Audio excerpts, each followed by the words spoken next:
Hi, this is John. Today we are going to UV unwrap a creature in Maya. This is going to be a long tutorial, so I'm going to break it up into parts. Alright, let's get started.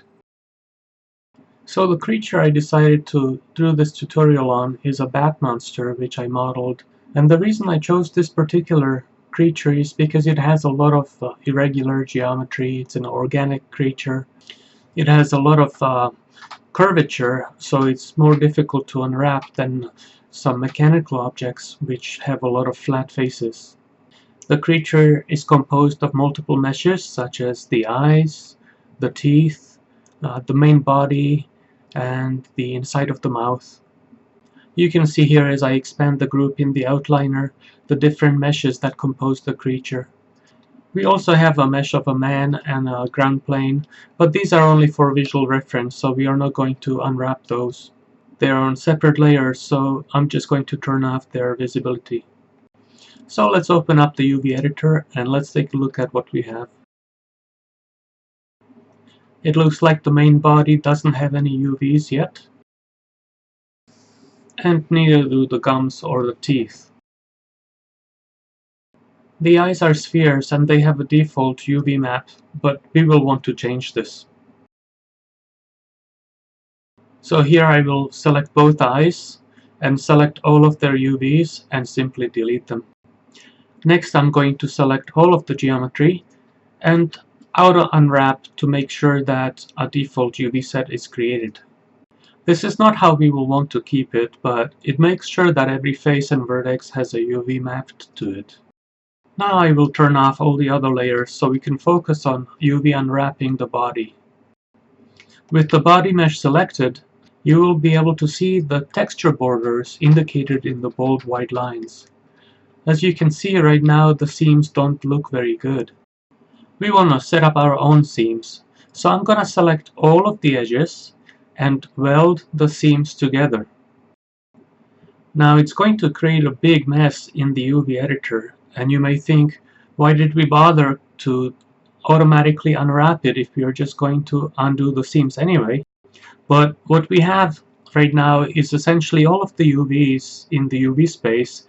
It's just that they're all bunched up together, but they're ready for us to start cutting out our own islands based on what looks logical visually.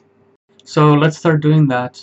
What I'm going to do is start selecting edges which I know are going to be my seams, and I will be cutting them. So I'm selecting edge loops at the end of the wings where the flat surfaces end, and this is where I will cut my seam.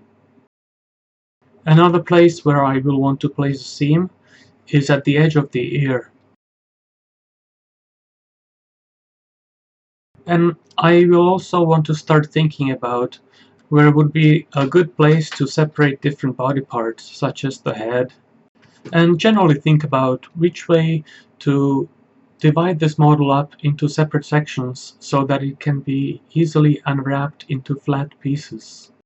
Here I'm going to isolate the faces of only the head because I will want to focus on just the head of the creature and I will hide the rest of the body. The head is pretty complex and has the most difficult geometry to unwrap, so I want to do it first before I do the rest of the body. So now I will just hide the unselected faces. Here I'm selecting the seams to separate the ears from the rest of the head. The philosophy is to divide and conquer by separating the mesh into manageable pieces.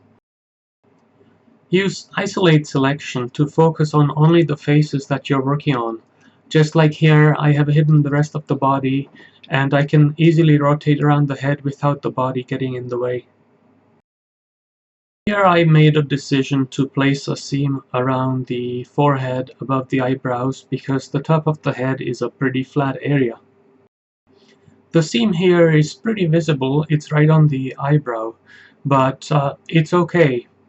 In the old days it was important to hide your texture seams as much as possible because it was really difficult to hide texture seams when texturing in Photoshop, for example.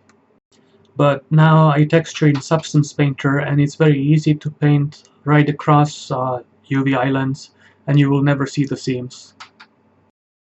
So now it's more important that your UV islands are flat, so you can avoid as much of the compression or stretching, but they don't have to have seams in hidden places anymore, at least not as much as in the past. Here I have decided where to place the seam on the side of the neck so that I can isolate the top island and unwrap it. Now I'm using the UV set selection mode, which you can find by holding down the right mouse button in the UV editor. And I'm just selecting the top of the head, and now I will unfold it. And I'm pretty happy about how it flattened out. Now I will just go to Orient Shells to straighten it out. Just going to scale it down and move it off to a corner someplace. At this point you don't have to worry about the size, the texel density. It will just be set aside so you can work on the rest of the mesh. And I'm skipping ahead in the video a little bit because a lot of the work is tedious. Basically what it consists of is selecting edges where I want to cut the seams and breaking them up into islands which can be unwrapped as flat as possible. Here you can see I have already hidden the faces for the top of the head because we have already unwrapped that, so I just hid it so that it doesn't get in my way and I can focus on the areas which are still not unwrapped. So it's useful to take the unwrapped islands and put them aside a little bit so that what you can do is select the UV shells of the mess which is not yet unwrapped and use isolate selection to hide everything else, and then you'll see the faces in the viewport which still need to be cut up into islands and unwrapped. So essentially what we are doing is cutting out pieces from the big mess of UVs that we have and unwrapping them just like this and taking them aside for later. So let's skip ahead now to a point where all of the islands of the head are unwrapped, and you can see I have them placed off to the side, and the body is still left to do. So we have finished unwrapping the head of the creature, which is essentially the most complicated part. This is a good place to stop this first part of the video, and we will continue unwrapping the rest of the body in the next part. Thanks for watching!